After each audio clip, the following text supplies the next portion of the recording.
pleasure to be able to welcome Prime Minister Gentiloni to Downing Street. Just as I chose to visit Italy shortly after coming into office, Prime Minister Gentiloni has made the UK one of his first trips, and I think that underlines the importance that we both place on the long-standing relationship between our two countries. As I've said before, Britain is leaving the European Union, but we're not leaving Europe. And a global Britain that stands tall in the world will be a Britain that remains a good friend and ally to Italy and to all our European partners.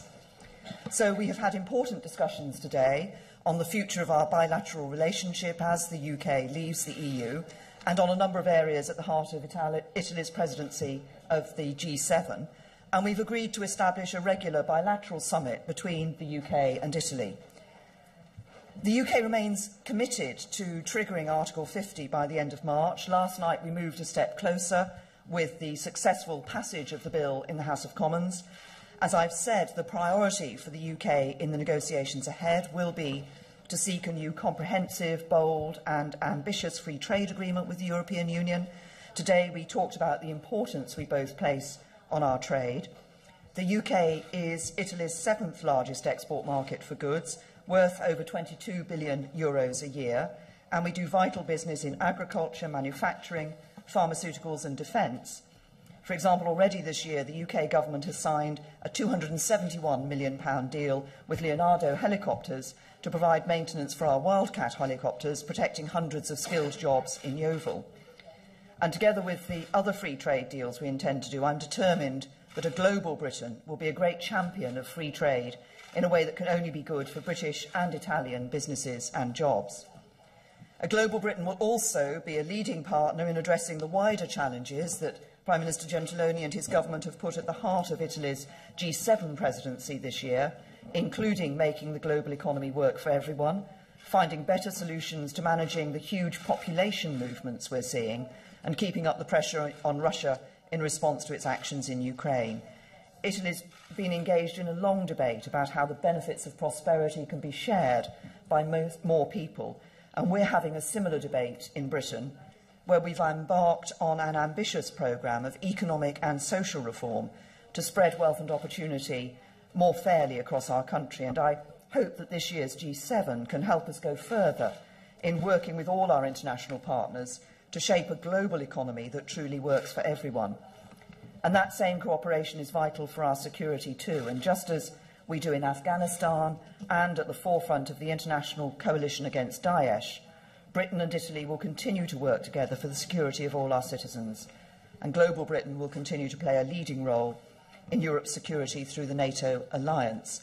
We will also continue to work together in tackling the migration crisis in the Mediterranean.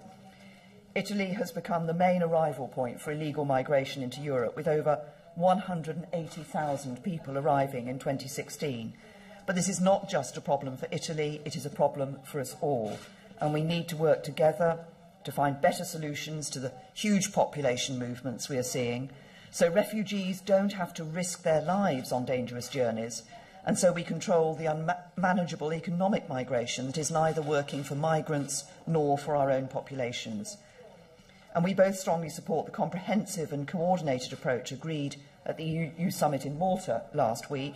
This includes seeking an inclusive political settlement to stabilise Libya, which will not only help to tackle migration flows, but also counter terrorism. And I welcome the agreement that was signed between the Italian and Libyan government last week on migration and on strengthening border security. Britain and Italy will continue to work closely together, and I hope that through Italy's G7 presidency we can shape a new approach to managing mass population movements that's in the interests of all those involved. We must also do everything possible to protect men, women and children from trafficking, sexual violence and labour exploitation, and I'm grateful that Italy has put modern slavery on the G7 agenda for the first time, and hope that we can enhance the joint working between our law enforcement agencies to cultivate a radically new global and coordinated approach to defeat this vile crime that runs counter to our deepest values. Finally, on the situation in eastern Ukraine, I've emphasised the UK's continuing concern over Russia's aggressive and destabilising actions and the drastic deterioration in the humanitarian situation we've seen recently. It's vital that the international community continues to exert pressure that we continue to maintain sanctions on Russia until the Minsk agreements are fully implemented. I want to thank you, Prime Minister, for your visit and for the constructive conversations that we've had. I believe today we've laid the foundations for continuing the strong and successful relationship between our two countries. I look forward to working with you on your G7 agenda and on the UN Security Council this year, and on shaping a new partnership between Britain and the EU that is in the interests of us all. Prime Minister. Thank you. Grazie. Many thanks. Ringrazio I Primo would Ministro like Theresa to May thank per le sue parole, per Prime Minister l'accoglienza. May for her kind Credo words che and la the welcoming nostra I had here today. Conversazione And abbia I think our confermato rapporti di conversations amicizia e di have collaborazione di vicinanza che reiterated the hanno radici friendship storiche, and the ma closeness che è molto that our two importante countries historically confermare e have, rilanciare and it is esattamente however in questo momento. important Quindi to reconfirm this apprezzo at this la point in decisione che abbiamo time, preso in and comune therefore di dar I really vita anche a appreciate incontri the decision that tra we i due have paesi a livello taken bilaterale in tra i terms of nostri due bilateral governi meetings between our prossimo two periodo. Ci governments in the aiuteranno near future. a coltivare delle This relazioni will antiche help tradizionali us che hanno sempre bisogno di essere strengthen coltivate. very old relationships that Abbiamo discusso always innanzitutto need naturalmente del nourishment. percorso We have necessario obviously dopo la taken decisione into account degli elettori what is del Regno necessary Unito after the di decision of abbandonare the l'Unione UK Europea, una citizens decisione che of ovviamente leaving the EU, rispettiamo. a decision that we Sappiamo che non respect sarà un fully, negoziato and semplice. we are aware of the fact that Sappiamo negotiations anche will che not be dobbiamo easy, affrontarlo e questo and sarà we also l'atteggiamento know, italiano.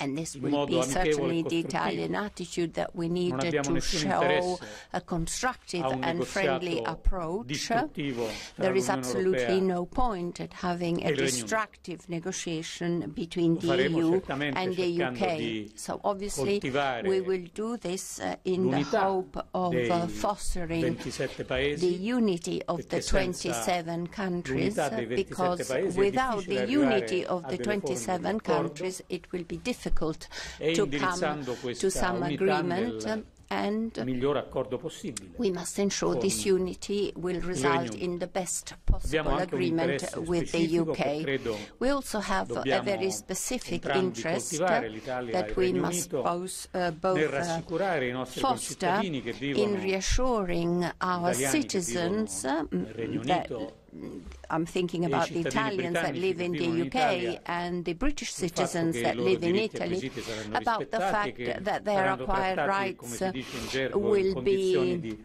reciprocità, respected, quindi saranno and there trattati will bene. be reciprocity, so there will be a very Dal fair nostro punto di treatment. vista è And from our fondamentale point of view, il messaggio it is che il Primo Ministro May ha fundamental appena dato, to cioè hear the message Mrs. May has il just Regno given Unito us, and ha that is deciso that di the lasciare UK l'Unione Europea. Questo non decided to significa leave the EU, but this abbandonare does l'Europa. not mean Per that quanto riguarda the country will l'Italia, leave noi siamo Europe. impegnati As far as Italy is e in concerned, fondo we can la say that decisione we are committed, che certamente non ci ha riempito di gioia, even though this gli elettori decision did not britannici fill us with ci joy, spinge in questa direzione. Noi siamo but this impegnati is nel what the rilanciare UK l'Unione citizens have decided, and we intend a fine relaunching marzo, the in EU, questa and this celebrazione will dei happen 60 at the anni end dei of trattati March in costitutivi Rome dell'Unione Europea, for the 60th anniversary con l'obiettivo non of solo the di Rome celebrare i Treaty, risultati raggiunti with finora, ma the anche con aim l'obiettivo di of celebrating proiettare the nei results so prossimi far, 10 but anni la also to missione look at dell'Unione Europea, the mission of the anche EU in the next comprendendo al 10 suo years in interno detail, la necessità di avere and taking livelli into diversi account di integrazione, come the fact that it may be credo necessary sia to have necessario different e da levels tempo of andiamo integration, which is È molto importante, lo ha sottolineato apparent since Theresa May, la cooperazione a little economica tra i nostri time. due paesi. And as Mrs. May Ne said, abbiamo we parlato. will continue to foster È good importante nella cooperation fase che between ci our two attende, countries, non solo per il and negoziato in the tra days UK ahead, and I'm not e only EU, thinking of the ma anche UK per la and fase che the attraversa EU l'economia italiana, una negotiation, fase but also finalmente for the di period ripresa that we are living in della Italy. crescita, sia Finally, pure we ancora see troppo lenta a little bit of growth, unfortunately not as strong as we would like it to be, but I want to reiterate here that we continue with the reforms and the application of these reforms, so the Italian government shows continuity with what has been done in the last 2 or 3 years, and we wish to ensure stability for what needs to be done. We have achieved important results, and I would like to note that today we had an unprecedented result of the fight against tax evasion, something quite unprecedented, 19 billion euros that have been recovered, and also we have passed a decree on our banks. So this means a stability at a time of reforms that continue, and a common commitment between Italy and the UK in terms of the most important issues in Europe, in the Mediterranean and globally that touch both countries, and we will do this also during the G7 presidency, as Mrs. May has just said, and this will be an opportunity to reconfirm our common values for our democracies and our civilization, and also commitment towards NATO, and an even greater effort that we need to face in order to face all the changes that globalization and technological innovation has brought about, and we need to reduce injustice. And finally, a cooperation between Italy and the UK in terms of the different issues that we see around us. In particular, we spoke of Libya, because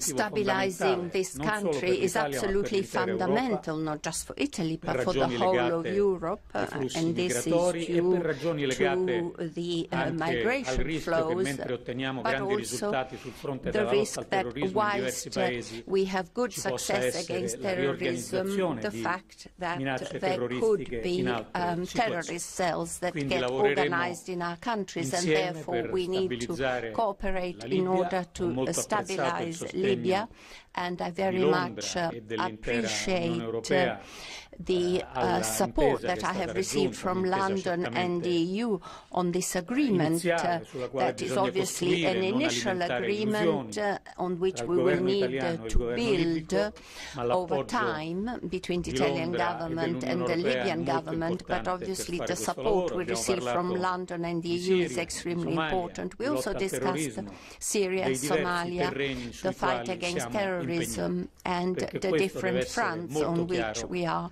engaged, because this is part of the values that unite us, and this is absolutely fundamental, and if possible we shall strengthen this well beyond the negotiation that we are about to start in a constructive manner between London and the EU. Thank you. Thank you very much. We'll take a number of questions. Andy.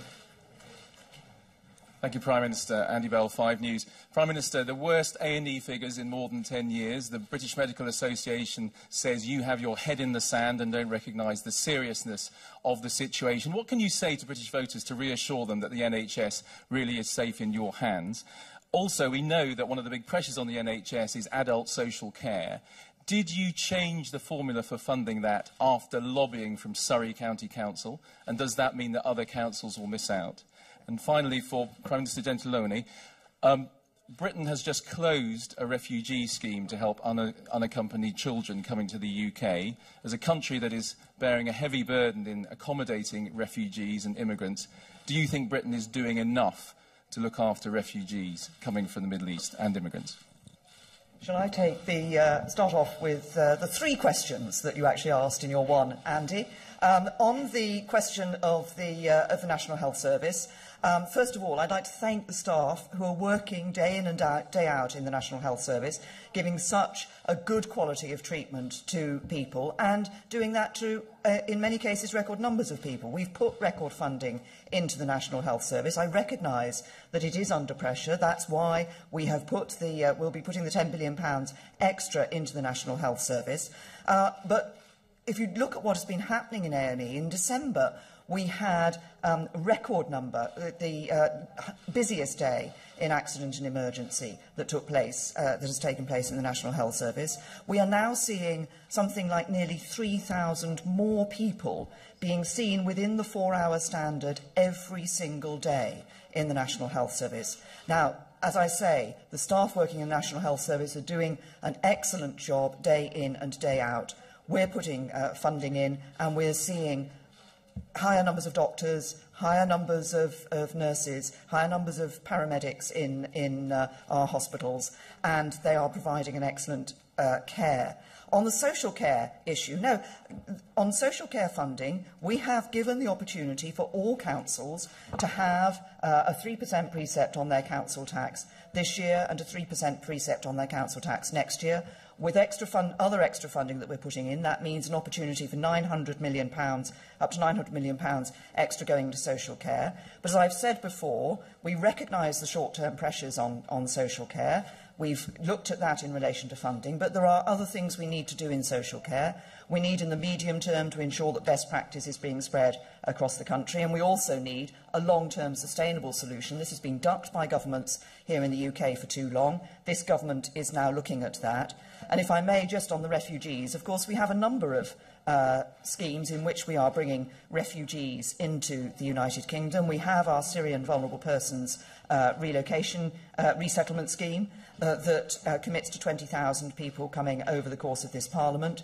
We have a scheme for vulnerable children and families from the Middle East and North African region more generally, and alongside the work that's been done specifically about Syrian refugee children in mainland Europe, we've also been bringing children from mainland Europe into the United Kingdom, where they have a right to be reunited with their families. So we have been seeing quite a number of children and families being resettled here in the United Kingdom. And I think what we're doing in terms of refugees is absolutely right, on top, of course, of the significant financial support and humanitarian aid we're giving to refugees in the region of Syria, a commitment of £2.3 billion, the second biggest bilateral donor.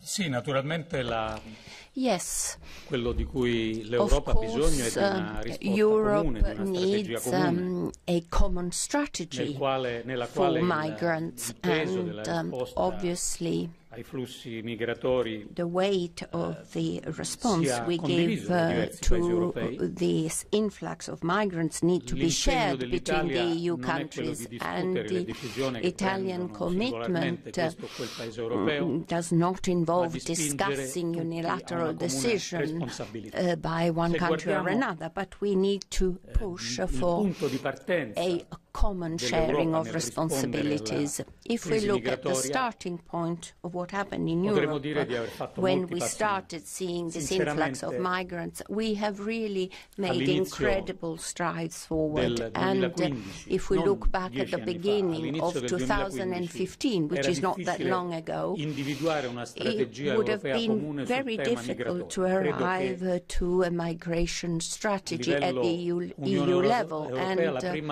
I think that the union-level first agenda dates back to April 2015. Since then, we have made very good step forward, and also what was discussed in Malta a few days ago is a step forward. And I think that obviously this is not yet enough, so we shall continue to ensure that there is understanding, cohesion, responsibility for all, and we shall try and do better what we need to do. And tomorrow our Council of Ministers will discuss internally new measures, new regulation for migrants. Perhaps the Italian press would like to ask. Yeah. Buongiorno Presidente. Good afternoon. I would like to ask Mrs. May, you said that Italian workers and other EU citizens will have full rights in the country. You said so also in August when you came to Rome. And in the text of your bill, it is not actually said so in a specific way. You talk about reciprocity, but I'm wondering whether you could do a first step forward, since it is the UK that decided to leave the EU and not vice versa. And to Mr. Gentiloni, I would like to ask, in terms of economics, you spoke of cooperation, and I'm wondering whether you may be concerned that the complex international situation and the protectionism that we see in the US linked to Brexit could have a bad effect on the economy of Italy and the rest of the EU. Io credo che, well, per quanto riguarda l'Unione Europea, I think that as far as the EU is concerned, bisogna considerare certamente we need to take into account the difficulties and also the unknown of the international economic scene, but we also need to be able to face up to the opportunity that we see. It is a bit early today to try and assess what the future will bring in terms of international markets, and whether there might be some rather protectionist measures or not. But we need to look also at what our potential is. The EU is not a tiny little something. It's a huge commercial and trading bloc, and we certainly have the possibility and the opportunity of having an ever greater role on the international scene. Sul piano commerciale, economico, a good relationship in terms of trade with one of the most important countries, that is the UK, that decided to reshape this relationship, and also to be able to act in different regions of the world, like Latin America, with the Mercosur. We believe in an open society, in a free market, and we will continue to strive to the same, and obviously we intend to cooperate in the best possible way with the USA, because they have always been our ally. And we understand that a country like Italy, that is very export-oriented and in favor of free trade, something that we have done over the centuries, we understand the role that we can have on the international scene. We will not accept closure, and we will always strive to have openness, and we are sure that this will work with the UK and possibly also on the rest of the international scene. And on the question of EU citizens who are living here in the United Kingdom, I've consistently said that I want to be able to and expect to be able to guarantee their status here in the UK.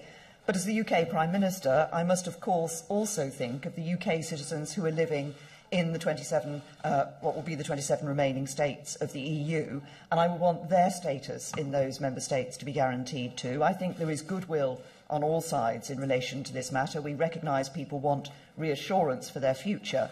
And as I said in the House of Commons yesterday, when I trigger Article 50, I will make clear that I want this issue to be addressed at an early stage of the negotiations, precisely so we can give reassurance both to UK citizens living in Italy and other member states and EU citizens living, Italians and others living here in the UK. Another question from William. Hi, William James from Reuters. Prime Minister, you've previously said that the question of Scottish independence was settled in 2014 by the referendum. My question to you today is would you allow a second independence referendum? And do you expect such a request to land on your desk after you trigger Article 50? First of all, I think the question is not whether there could be a second referendum, whether there should be a second referendum. As you yourself have said, William, in your question, we had the independence referendum in 2014. The Scottish people determined at that time that they wanted Scotland to remain a part of the United Kingdom. The SNP at the time said it was a once-in-a-generation vote. I think what we should all now be doing is working together to ensure that when the UK negotiates with the European Union, we get the best possible deal in that negotiation for trading with and operating within the single European market, a deal that will be good for the whole of the United Kingdom and good for the European Union. And we have committed to intensifying our discussions with the Scottish Government, intensifying our discussions and looking at the plan that they have brought forward, as we are working with the other devolved administrations to ensure that when we start those negotiations, we are very clear about the interest of the whole of the United Kingdom. Thank you. And the Italian press, did you? Allora, Giovanni Lamberti dell'Agenzia Italia. I'm Giovanni Lamberti of the Italian agency. Angela Merkel has said that during the Rome celebration the time has come to launch to speed Europe. And do you think that Italy will be part of the top tier? As far as the economic situation is concerned, some political parties consider that a government that has a limited lifespan would have greater difficulties in dealing with the EU in negotiating the reduction of the national debt. I'd like to know what you think about this. And to Mrs. May, today we have seen an Italian newspaper writing the need of better policies on migration. And since you were the first one to meet with Donald Trump, I would like to know whether what is being done by Mr. Trump is suitable in terms of migration, and do you consider it would be correct to invite Mr. Putin to the G7 in Taormina or not? There are 4 questions here, not just one.